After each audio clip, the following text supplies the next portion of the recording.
Hello guys, स्वागत है आप सभी का आपके अपने YouTube channel GS from basics में। और आज हम लेके आए हैं डेली करंट अफेयर 12 अगस्त 2022 के सभी इंपॉर्टेंट क्वेश्चन।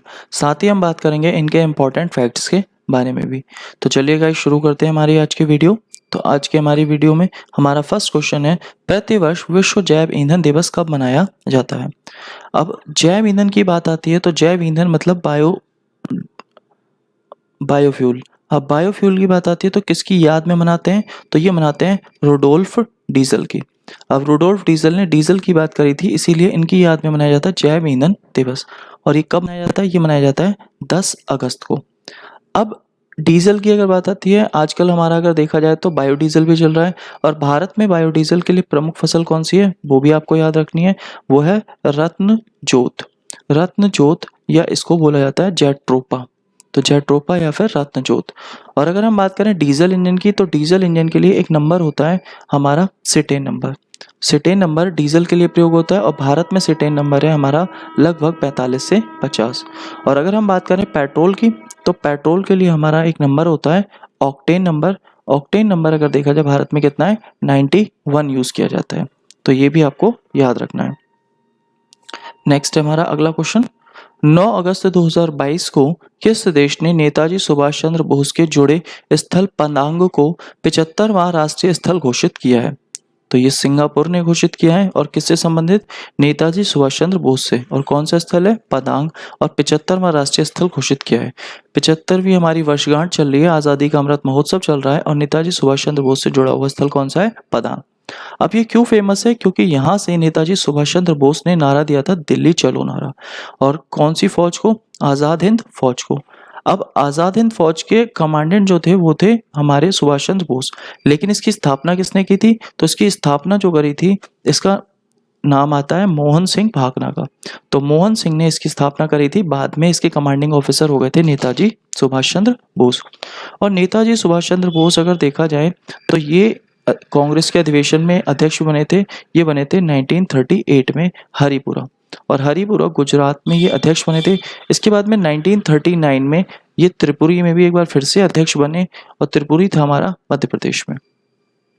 अब त्रिपुरी अधिवेशन में दिक्कत क्या हुआ? त्रिपुरी अधिवेशन को त्रिपुरी संकट के नाम से भी जाना जाता है, क्योंकि सुभाष चंद्र बोस इसमें अध्यक्ष बने। और इसी अधिवेशन में गांधी जी ने अपने पसंदीदा उम्मीदवार पट्टाभी सीतारामैया को इलेक्शन में खड़ा किया था, लेकिन वो हार गए थे। अब हार गए थे तो गांधी जी ने उसे अपनी व्यक्तिगत हार बताया, और इसी के चलते गांधी जी और सुभाष चंद्र बोस के बीच में हो गया विवाद। और इस अधिवेशन के फिर जो अध्यक्षता थी उससे इन्होंने दे दिया इस्तीफा। अब जब इस्तीफा दे दिया सुभाष चंद्र बोस ने, तो उसके बाद में इस अधिवेशन के अध्यक्ष बने थे डॉक्टर राजेंद्र प्रसाद। नेक्स्ट हमारा अगला क्वेश्चन, अगस्त 2022 में किसे वर्ष 2021-22 के लिए AIFF का सर्वश्रेष्ठ पुरुष फुटबॉलर चुना गया?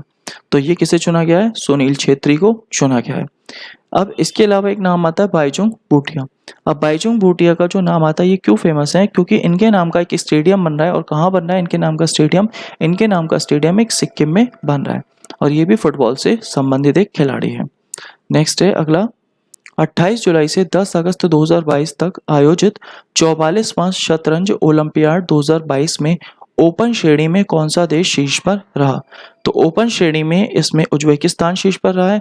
और अगर हम महिलाओं की श्रेणी में बात करें तो महिलाओं की श्रेणी में यूक्रेन इस बार शीर्ष पर रहा है। और ये 44वां शतरंज ओलंपियाड हो कहाँ रहा है? तो ये होना तो मॉस्को में था, रूस में, लेकिन रूस और यूक्रेन के विवाद के चलते ये शिफ्ट हो गया भारत में। और भारत में कहाँ? चेन्नई में। और इसका जो शुभांकर था, इसका शुभांकर था थम्बी। थम्बी मतलब छोटा भाई। तो थम्बी इसका शुभांकर था, और ये चेन्नई में हुआ। और यहाँ पर कौन है सबसे शीर्ष पर? उज्बेकिस्तान। और महिलाओं में शीर्ष पर है यूक्रेन। नेक्स्ट है हमारा अगला क्वेश्चन, 10 अगस्त 2022 को प्रधानमंत्री नरेंद्र मोदी ने कहां पर दूसरी पीढ़ी के एथेनॉल संयंत्र का लोकार्पण किया है? तो एथेनॉल संयंत्र का लोकार्पण इन्होंने किया है पानीपत, हरियाणा। और ये दूसरी पीढ़ी सेकंड जनरेशन एथेनॉल संयंत्र है। इसके अलावा अगर हम बात करें बायो सीएनजी, तो बायो सीएनजी संयंत्र कहाँ लगा है? तो बायो सीएनजी संयंत्र लगा है इंदौर, मध्य प्रदेश में। इसके अलावा अगर हम बात करें बायो मास हाइड्रोजन संयंत्र, ये कहाँ लगा है? तो ये लगा है, ये भी मध्य प्रदेश में, लेकिन मध्य प्रदेश के खांडवा में लगा है। तो बायोमास हाइड्रोजन संयंत्र। इसके अलावा एक और है हमारा ग्रीन फील्ड एथेनॉल। तो ग्रीन फील्ड एथेनॉल भी आपको याद रखना है, ये भी चर्चा में रहा है और पूछा भी गया एग्जाम में। तो ग्रीन फील्ड एथेनॉल कहाँ पर है? तो ग्रीन फील्ड एथेनॉल ये हमारा पूर्णिया बिहार में है। इसका नाम भी आपको याद रखना है, पूर्णिया बिहार। नेक्स्ट है हमारा अगला क्वेश्चन, 27 अगस्त 2022 को भारत के 49वें मुख्य न्यायाधीश के रूप में कौन शपथ लेगा? तो जस्टिस उदय उमेश ललित शपथ लेंगे। तो ऑप्शन ए इसका राइट आंसर है। और 49वें हैं ये मुख्य न्यायाधीश, और इनसे पहले जो 48वें थे वो कौन थे? वो थे एन.वी. रमन्ना। और बात आती है सुप्रीम कोर्ट की, तो ये सुप्रीम कोर्ट के चीफ जस्टिस ऑफ इंडिया बने हैं। तो सुप्रीम कोर्ट का प्रावधान जो है वो आर्टिकल 124 में, और सुप्रीम कोर्ट को अगर हम देखें तो आर्टिकल 127, 129 और 137, ये आपको तीनों ही याद रखने हैं। तो अगर हम देखें तो 127 में है तदर्थ न्यायाधीश की नियुक्ति, और आर्टिकल 129 में है अभिलेख न्यायालय, और आर्टिकल 137 में है न्यायिक पुनः अवलोकन। नेक्स्ट है अगला क्वेश्चन, अगस्त 2022 में किस देश की टेनिस खिलाड़ी सेरेना विलियम्स ने संन्यास की घोषणा की है? तो सेरेना विलियम्स कहाँ की हैं? ये है अमेरिका की। अब ये टेनिस की खिलाड़ी हैं, तो टेनिस के भी टूर्नामेंट हुए हैं ग्रैंड स्लैम, जिसमें सबसे पहला हुआ था ऑस्ट्रेलियन। तो ऑस्ट्रेलियन में अगर हम बात करें मेल खिलाड़ी और फीमेल खिलाड़ी, तो मेल में नाम आता है राफेल नडाल का, और फीमेल में नाम आता है एशले बार्टी का। इसके बाद में फिर हुआ था फ्रेंच ओपन, और फ्रेंच ओपन में एक बार फिर से यहाँ पर मेल कैटेगरी में नाम आता है राफेल नडाल का, और अगर हम बात करें फीमेल कैटेगरी में तो ईगा स्वेटेक का नाम आता है। इसके बाद में अभी हुआ था विंबलडन। तो विंबलडन जो हुआ है, विंबलडन में मेल कैटेगरी में अगर हम बात करें तो यहाँ पर नाम आता है नोवाक जोकोविक का। लेकिन फीमेल कैटेगरी में अगर बात करें तो पहली एशियाई महिला बनी है रीवा काना, और रीवा कीना जो बनी है ये है अफगानिस्तान की। तो इनका नाम याद रखना है आपको, जो अभी हाल फिलहाल में ही हमारे सारे टूर्नामेंट हुए ग्रैंड स्लैम। नेक्स्ट है अगला, हाल ही में कर्नाटक सरकार ने किसे कर्नाटक रत्न अवार्ड से सम्मानित किए जाने की घोषणा की है? तो कर्नाटक की बात आती है तो कर्नाटक के एक अभिनेता थे जिनका हाल ही में निधन हो गया, पुनीत राजा कुमार। इन्हें ही कर्नाटक रत्न अवार्ड से सम्मानित किया जाएगा। और कर्नाटक की बात आती है तो कर्नाटक में अभी हमारा स्पेस एक्सपो भी हुआ था, ये बेंगलोर में हुआ था। तो और ब्रेन हेल्थ क्लिनिक भी खोला गया है, तो ये कर्नाटक के बेंगलोर में खोला गया था।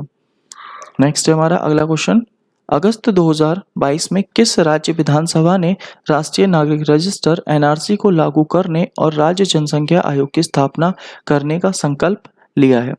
तो इसका संकल्प लिया है मणिपुर ने। और मणिपुर अगर देखा जाए तो मणिपुर जो हमारा सेवन सिस्टर का एक भाग है, और मणिपुर की एक झील बड़ी ही फेमस है लोकटक झील, जिसमें विश्व का एकमात्र तैरता उद्यान केबुल लामजाओ स्थित है।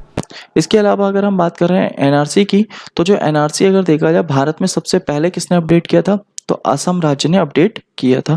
तो असम का भी नाम आपको याद रखना है, लेकिन इस क्वेश्चन का आंसर जो अभी हाल ही में आया है तो ये मणिपुर।